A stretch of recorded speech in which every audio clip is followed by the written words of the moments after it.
बड़ी खबर supreme court से सामने आ रही है, जहां मुख्य न्यायाधीश बी.आर. गवई पर सुप्रीम कोर्ट के अंदर जूता फेंकने की कोशिश की गई है। हालांकि वक्त रहते ही आरोपी को गिरफ्तार कर लिया गया है। आपको बता दें कि जो जानकारी सामने आ रही है उसके मुताबिक एक शख्स है, वो वकील की वेश में पहुंचता है और इसके बाद मामले की सुनवाई जब हो रही होती सुप्रीम कोर्ट के अंदर, तभी वो सीजीआई बी.आर. गवई के ऊपर जूता फेंकने की कोशिश करता है, लेकिन वक्त रहते ही सुरक्षा कर्मियों ने उसे दबोच लिया। इस पूरे मामले की जानकारी देने के लिए हमारे साथ सोनम है। सोनम, ये जो खबर सामने आ रही है, बड़ी खबर सामने आ रही है, जिस तरीके से सुप्रीम कोर्ट के अंदर सीजीआई गवई के ऊपर जूता फेंकने की कोशिश की गई है, वो भी आरोपी वकील की वेश में आया था, मतलब ऐसे ड्रेस पहनकर आया था कि लोग उसे पहचान नहीं पाए कि ये वकील है या इस तरह की हरकत करने का इरादा रखता है।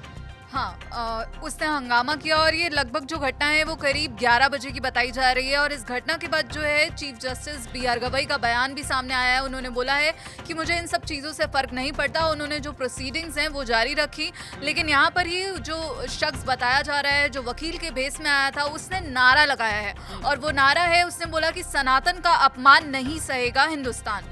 और जो ये पूरी घटना है वो बताया जा रहा है, जो रिपोर्ट्स हैं कि लास्ट मंथ एक हियरिंग हुई थी, जिसके दौरान एक याचिकाकर्ता ने याचिका दायर की थी। उसने ये कहा था कि जो मुगल आक्रमणों के दौरान जो है खजुराहो में मूर्ति को क्षतिग्रस्त किया गया था और बार बार उसके अनुरोध करने के बावजूद अधिकारी जो है इसे पुनर्स्थापित करने में विफल रहे हैं। और इसी मुद्दे पर जो है जस्टिस बी.आर. गवई का वो बयान है, जिसे लेकर कहा जा रहा है कि अब उन पर जो है हमला करने की कोशिश की गई थी। तो अदालत ने जब ये कहा था कि ये जो मुद्दा है वो एएसआई के अंडर आता है और खजुराहो में ये जो पूरी भगवान विष्णु की जो मूर्ति क्षतिग्रस्त को लेकर पुनर्स्थापित करने की याचिका पर यह हंगामा हुआ था, मुख्य न्यायाधीश बी.आर. गवई ने कहा था कि जाओ और देवता से कहो कुछ करने को। तुम कहते हो कि तुम भगवान विष्णु के कट्टर भक्त हो, तो जाओ उनसे प्रार्थना करो। ये एक पुरातात्विक स्थल है और हम ये कहते हैं कि जो एएसआई है वो इसको अनुमति देगी, ये सुप्रीम कोर्ट के अंडर नहीं आता है।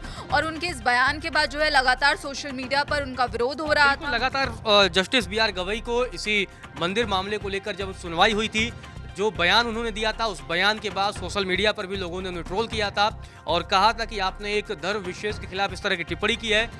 इसके बाद हालांकि सोनम सफाई भी आई थी तब सीजीआई गवई की, तब उन्होंने क्या कहा था? हाँ, जब उनके इस्तीफे की मांग होने लगी सोशल मीडिया पर, तो सीजीआई का बयान सामने आया था। उन्होंने कहा कि उनकी टिप्पणी को जो है गलत तरीके से पेश किया जा रहा है। तब सीजीआई गवई ने कहा था कि मैं सभी धर्मों का जो है सम्मान करता हूँ, मेरे लिए सभी धर्म बराबर हैं और जो है सोशल मीडिया पर मेरे बयान को खास तरीके से पेश किया गया है। और अब जो नया मामला आया है वो इसी को लेकर जो है हमले की कोशिश की गई है।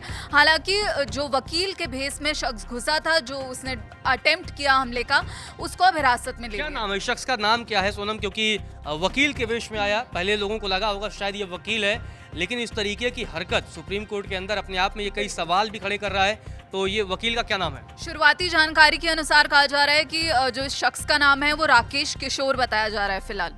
जो वकील के वेश में शख्स पहुंचा था, जो शुरुआती जानकारी सामने आ रही है, हालांकि दैनिक जागरण अभी इसके नाम की पुष्टि नहीं करता है। राकेश किशोर शुरुआती जानकारी के मुताबिक इस व्यक्ति का नाम बताया जा रहा है। वकील के वेश में ये पहुंचा था, बाकायदा वकील का वेश धारण करता और सुप्रीम कोर्ट के अंदर पहुंचता है। और जैसे ही सुप्रीम कोर्ट में मामले की सुनवाई हो रही होती है, इसी दरमियान वो अपने जूते के लेस खोलता है। उसके बाद से जूता फेंकने की जैसे ही वो कोशिश करता है, उसे पकड़ लिया जाता है, सुरक्षा कर्मियों द्वारा उसे दबोच लिया जाता है और गिरफ्तार कर लिया जाता है। लेकिन इस तरह की घटना कहीं ना कहीं ये संवैधानिक मर्यादा के बिल्कुल भी खिलाफ जाती हुई दिख रही है, क्योंकि चीफ जस्टिस ऑफ इंडिया का एक जो पद है वो बड़ा ही सर्वोच्च पद है, संवैधानिक पद है। उस पद की अपनी एक गरिमा है। ऐसे में इस पद की गरिमा को ठेस पहुंचाने वाला जो भी व्यक्ति है, उसने ये ओछी हरकत की है और वकील का वेश धारण कर एक वकील लॉबी को बदनाम करने की भी ये कहीं ना कहीं कोशिश नजर आती है। क्योंकि शुरुआती जानकारी ऐसी कई चैनलों पर चला कि ये वकील ने किया है, लेकिन जब पूरे मामले की तहकीकात की गई और जब जैसे ही ज़्यादा जानकारी आती है तो पता चलता है ये व्यक्ति वकील नहीं है, वकील का बल्कि वेश इसने धारण किया था और उसी वेश में इसने सीजीआई बी.आर. गवई पर जूता फेंकने की कोशिश की।